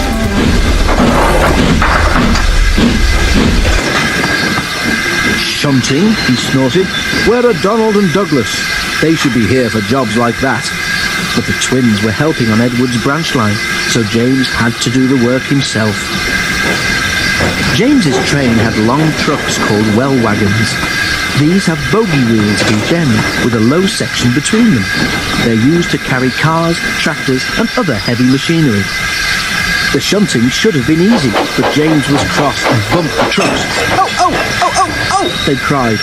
Some of them slipped their brakes on to spite James.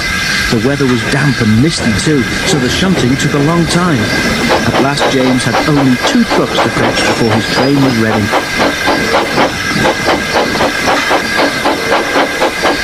Because of the mist, the signalman sometimes found it hard to see what was happening.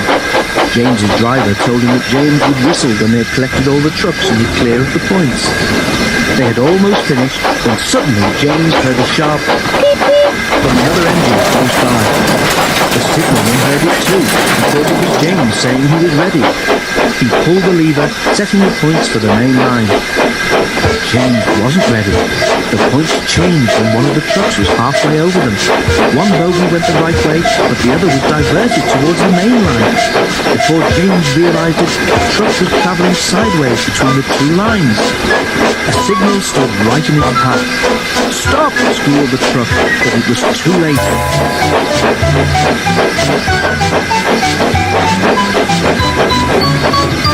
The signal toppled to the ground with a crash, just missing James. "That's tonic," said James's driver. "The Fat Controller won't like that." He didn't. He spoke severely about it because the signal was important and its loss was inconvenient. James knew that the accident was not his fault, but he was unusually quiet in the shed that evening. The others were relieved. "I suppose it must be difficult to know which way to go when you've got 2 cabs," whispered a voice. "But to go 2 ways at once with only 1 cab, that really is something." James pretended he hadn't heard.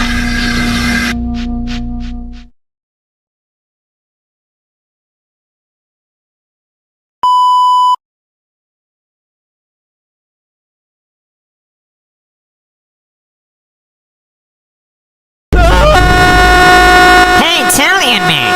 Huh? What is going on here? Can we guys shut the f*** up here? Jesus Christ, shut up! What is going on? What you guys doing? Can you be quiet? I'm trying to sleep!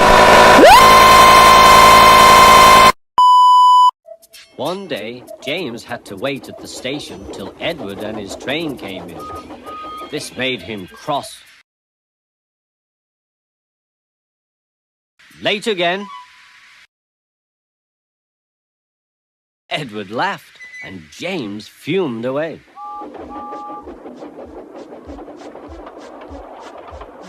After James had finished his work, he went back to the yard and puffed onto the turntable.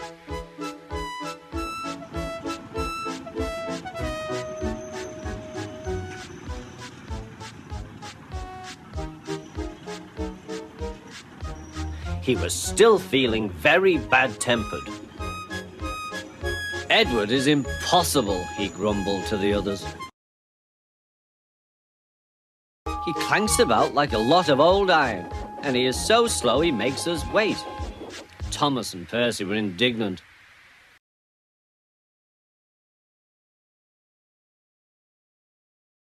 "Old iron? Slow? Why, Edward could beat you in a race any day." "Really?" said James. "I should like to see him do it."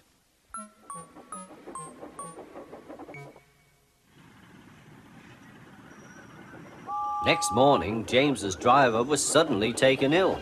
He could hardly stand, so the fireman uncoupled James, ready for shunting. James was impatient. Suddenly, the signalman shouted. There was James puffing away down the line.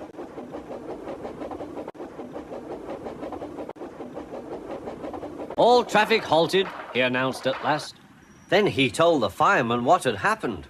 2 boys were on James's footplate fiddling with the controls. Phew! They tumbled off and ran when James started. The signalman answered the telephone. "Yes, he's here. Right. I'll tell him. The inspector's coming at once. He wants a shunter's pole and a coil of wire rope." "What for?" wondered the fireman. "Search me, but you'd better get them quickly." The fireman was ready when Edward arrived.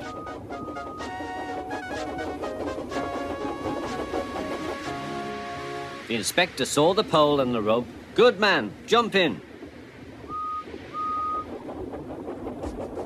We'll catch him, we'll catch him, puffed Edward. James was laughing.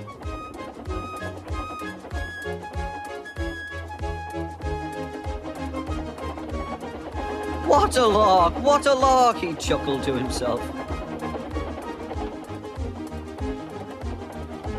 Suddenly he was going faster and faster.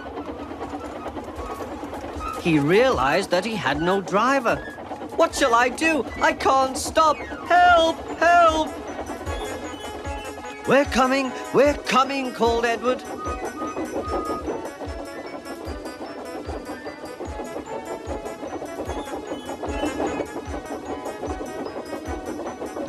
Edward was panting up behind with every ounce of steam he had.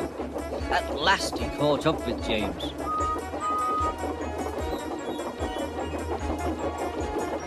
Steady, Edward, called his driver. The inspector stood on Edward's front, holding a noose of rope in the crook of the shunter's pole. He was trying to slip it over James's buffer. The engine swayed and lurched.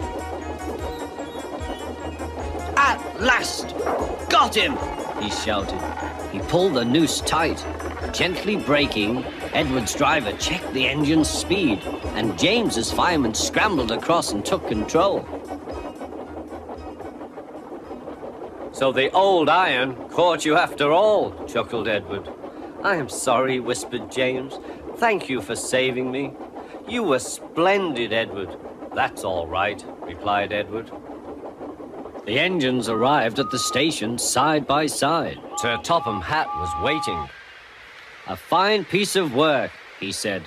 James, you can rest and then take your train. I'm proud of you, Edward. You shall go to the works and have your worn parts mended. Oh, thank you, sir, said Edward. It'll be lovely not to clank.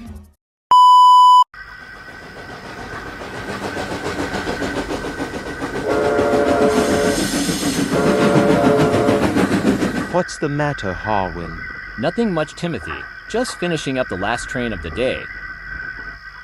Work here is really getting hard. The Fat Controller needs to get a new engine. I'm going to have to agree with you, Harwin. This place is kind of I hate it. Well, Tim, I will see you later, I guess.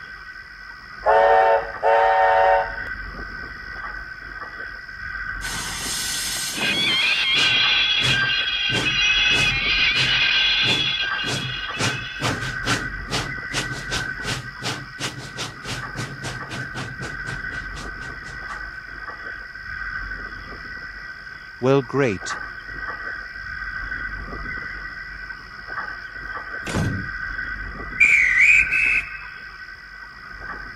Yes, let's go.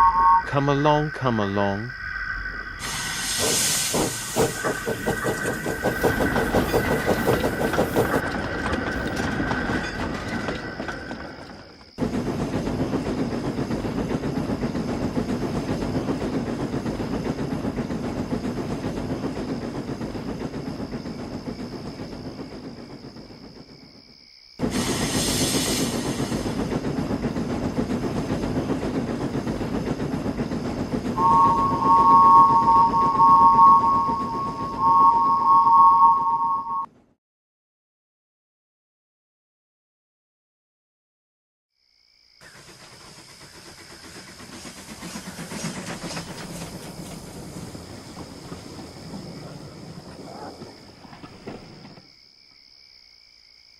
Timothy, slow down. I got to get out of this place. Sorry, but no.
One winter evening, Henry went to the sheds to get some rest for a very special train.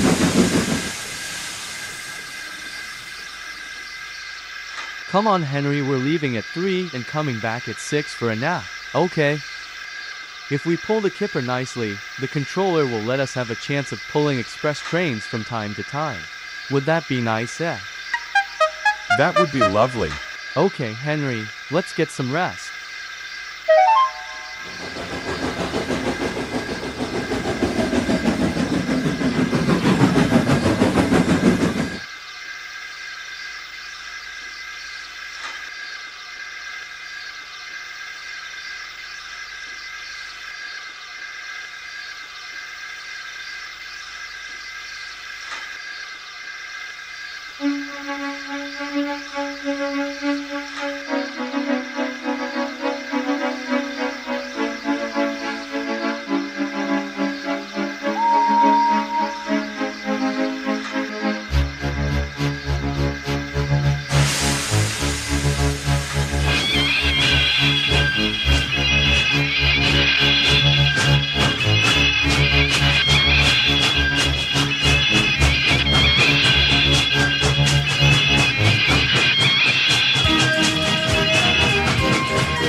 Meanwhile...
It's okay, Henry. We will send you to Korea and make you bigger.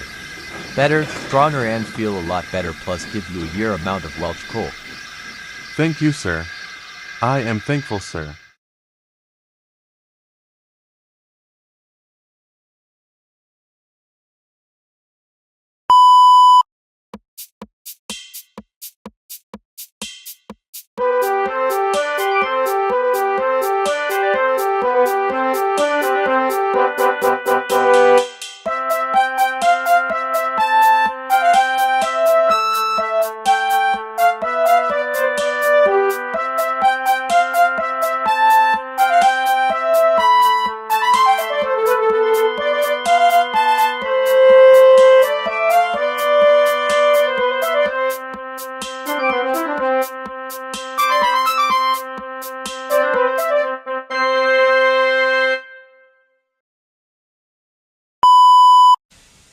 Donald and Douglas are Scottish twin engines. They're practical, peppery, and proud. They nearly always work together.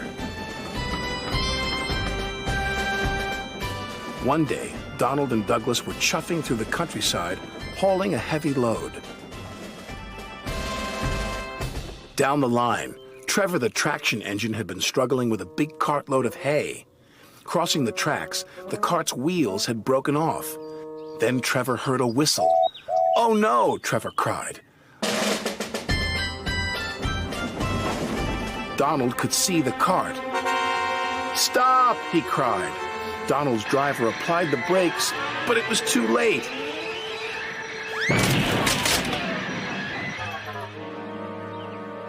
Luckily, no one was hurt. "Stop being pushy," Donald snapped. "Don't call me pushy," Douglas snapped back. "You shouldn't have pushed me into the cart," huffed Donald. "You pulled me, you mean," argued Douglas. "Didn't. Did. Did not. Did too." Before long, the track was cleared, and Donald and Douglas were on their way. The twins were so cross they refused to speak to each other for the rest of the day.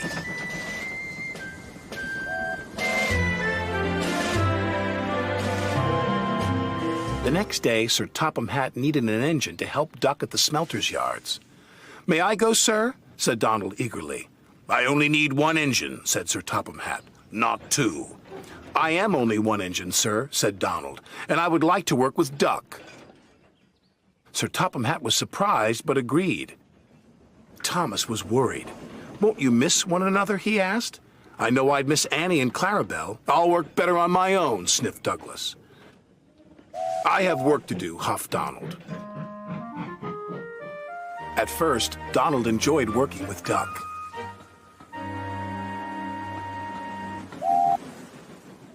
Then things started to go wrong. "Did you shunt those freight cars onto the other line?" Donald asked. "You said you wanted them on the other line," Duck replied. "Not that other line, the other line." Donald was cross. Douglas would have known what I meant. He huffed. Douglas was working on his own. He chuffed dutifully through the beautiful countryside. But Douglas had no one to share it with. Although he tried not to, he was beginning to miss his twin. That night, Douglas's driver took him to visit Donald. "I was just passing," said Douglas. "Have you come to say you're sorry?" Donald sniffed. This made Douglas very cross. "I've nothing to be sorry for," he said, and steamed away in a huff. The next day, Donald was in a bad mood. Duck could see he was getting too close to the buffers. "Look out!" Duck shouted, but it was too late. Donald's driver was very cross. "This wouldn't have happened if you were working with Douglas," he said. Donald knew he was right, and Duck knew he couldn't pull Donald back onto the rails. So he went for help. Douglas was sadly finishing his work as Duck steamed into the depot. "Donald is in trouble," said Duck. "Donald in trouble," Douglas cried. "I'm on my way!" And he steamed off as fast as he could.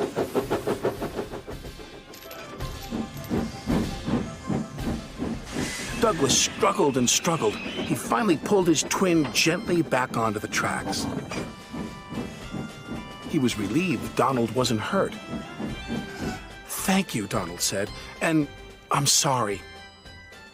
"No, I'm sorry," said Douglas. "I'm sorry," insisted Donald. "Don't argue about who's sorry," chuckled Duck. "Just be glad you're back together." And they were.